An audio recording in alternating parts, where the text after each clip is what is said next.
안녕하세요, 다니입니다. 영상 보시기 전에 좋아요, 구독, 알림 설정 해주시면 정말 감사드리겠고요. 영상을 꾸준히 제작하는데 큰 힘이 됩니다. 주린이 투자백서 네 번째 영상, 차트 분석의 시작이라는 주제로 한번 만들어 보려 하는데요. 총 3개의 영상으로 나눠서 만들어 볼 생각입니다. 사실 차트 분석이라고 하는 게 주관적인 포인트가 많습니다. 사람에 따라 같은 차트를 보고도 다른 분석이 나올 수 있고, 분석을 할 때 사용하는 지표도 다 달라서요.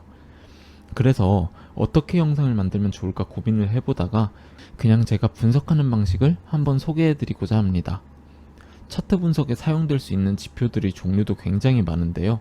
그래도 저는 가장 대중적으로 쓰이는 지표들을 사용하니까 괜찮을 것 같습니다. 이번 영상에서는 캔들과 거래량, 그리고 이동평균선에 대해서 간단하게만 얘기를 해보고 넘어가고자 합니다. 먼저 가장 중요한 건 캔들의 모양과 거래량이겠죠. 정말 기술적 분석에 깊이가 있으신 분들은 이동평균선을 안 켜도 캔들과 거래량만 보고도 이동평균선이 대충 어떻게 그려지는지 다 보인다고 하시더군요. 저는 아직 그 정도 경지는 아니라서 항상 켜놓고 이동평균선을 보고 있습니다. 아무튼 거래량이라는 게 참 애매모호하긴 합니다. 일반적인 거래량에 대한 이론은 저점에서 터진 거래량은 좋은 것, 고점에서 터진 거래량은 설거지, 거래량 터진 양봉은 좋은 것, 거래량 터진 음봉은 안 좋은 것, 이런 게 기본적인 내용이고 사실이기도 합니다만, 우리가 알아야 할 건 항상 차트는 후행성이라는 거죠. 어디가 고점이고 어디가 저점인지는 시간이 지나봐야 알 수 있다는 것입니다.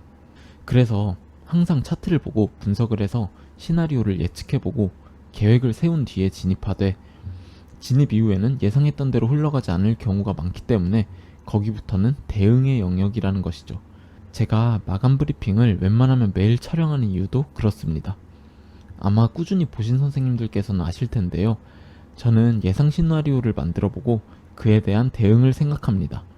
그리고 만약 그렇게 가지 않았을 때는 어떤 조건에서 손절을 할지, 아니면 어디쯤에서 추가 매수로 대응을 할지에 대해 생각을 하고 들어갑니다. 그래서 제가 드리고 싶은 말씀은, 차트는 후행성 자료이기 때문에 기본적인 거래량에 대해 이렇게 알고는 있되 그 이후는 대응의 영역이니 여유를 가지고 지켜봐야 한다입니다. 예시로 거래량 터지는 장대 양봉을 쭉 만들었다. 그렇다고 호재라고 생각하고 무작정 들어가지 말자는 거죠. 물론 계속 올라갈 수도 있지만 거래량이 많이 터졌다는 것은 개미들이 많이 꼬였다는 뜻이기 때문에 개미를 털기 위한 하방 테스트가 나올 수도 있으니 그것을 기다려보자는 것입니다. 또 여기서 한 가지 더 말씀을 드리면, 항상 그런 것은 아니지만 일반적으로 투자자들은 하방 테스트를 할 때 긴 장대 양봉의 몸통의 절반까지만 테스트를 해야 올라간다, 아니면 차트가 무너진다 라고 합니다.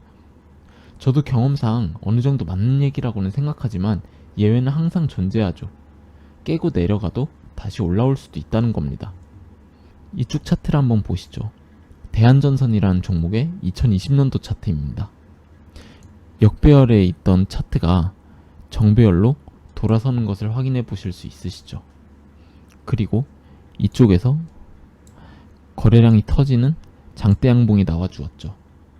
그리고 우리가 알고 있는 대로 거래량 터진 장대 양봉의 몸통의 절반 라인을 깨지 않고 위에서 기간 조정을 받고 있는 모습을 볼 수 있습니다. 그런데 결국은 어떻게 될까요? 차트를 깨버리고 무너져 버렸습니다. 심지어 여기서 갭락으로 떨궈버려서 여기서 지지를 받는 것을 보고 들어간 개미들은 물려있는 상태이거나 아니면 크게 손절을 쳤을 겁니다. 그리고 계속 주가가 내려가고 차트를 잘 모르는 개미들은 아마 이쪽 라인에서 손절을 쳤을 겁니다. 하지만 결국은 이렇게 장대 양봉을 뽑아주면서 이렇게 올라가죠. 전형적인 개미들이 알고 있는 일반적인 이론을 역이용해서 물량을 털어먹는 케이스라고 보시면 되겠습니다. 일단 캔들과 거래량은 이 정도만 얘기하고 넘어가서 나중에 다시 또 다뤄보도록 하겠습니다. 다음으로는 이동평균선이라는 것이 차트 분석에 일반적으로 많이 사용이 되죠. 이동평균선에 대해서는 이전에 투자백서 영상에서 말씀을 드렸죠. 간단하게 얘기해서 캔들의 평균치를 얘기하는 겁니다.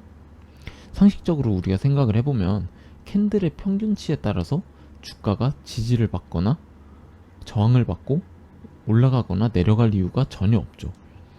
왜 주가가 평균치를 이렇게 이어놓은 선에 따라서 움직일까요? 그럴 이유가 전혀 없는데 말이죠.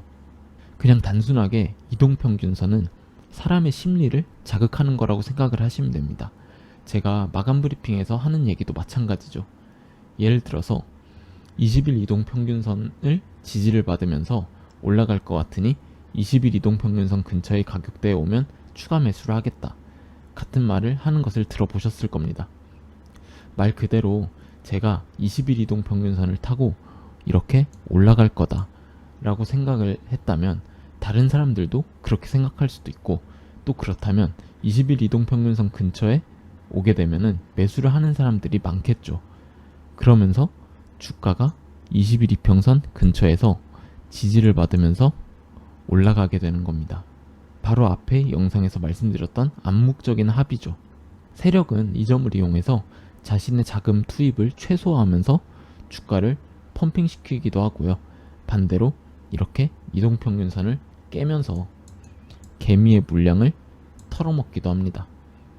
그렇기 때문에 무조건 이렇게 된다는 건 없다고 말씀을 드리는 거고요. 상황에 맞게 대응을 해야죠.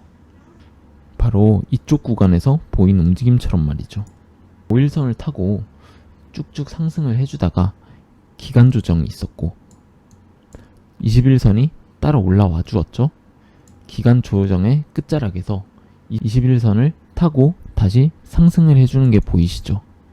그리고 5일선을 타고 상승을 해주다가 이쪽에서 다시 한번 기간 조정이 왔는데 이쪽 부분에서 바로 갭락으로 떨궈버립니다. 제 개인적인 생각은 자기 돈으로 주식을 매수를 해놓고 아무런 대응을 하지 않는 것은 조금은 무책임한 거라고 생각을 합니다. 리스크가 있는 투자를 했을 때는 최소한의 대응이 정말 필요합니다. 그렇지 않으면 제대로 수익을 내기 쉽지 않아요. 돈 넣고 돈 먹는 주식판은 그렇게 호락호락하지 않다고 생각합니다. 결론을 종합을 해보자면 일반적으로 알고 있는 차트 상식들은 당연히 숙지를 하고 있어야겠지만 항상 그대로 따라가는 것은 아니기 때문에 최소한 대응은 필요하다. 그리고 차트는 후행성이기 때문에 지금까지 나온 차트를 분석해서 앞으로 나올 가능성이 있는 시나리오를 예상을 해보고 그에 맞게 대응을 해나가자 입니다. 앞에서 영상을 보신 분들께서는 매물대라는 것이 뭔지 이해하고 계시리라고 생각을 합니다. 다음 영상에서 추세선과 매울대 라인을 한번 같이 잡아보고 이번 영상에서 다뤄본 캔들과 거래량을 같이 보면서 이동평균선의 움직임에 따라 주가가 어떻게 움직이는지 알아보도록 하겠습니다. 오늘도 시청해주셔서 감사드리고요. 좋은 하루 되시기 바랍니다. 감사합니다.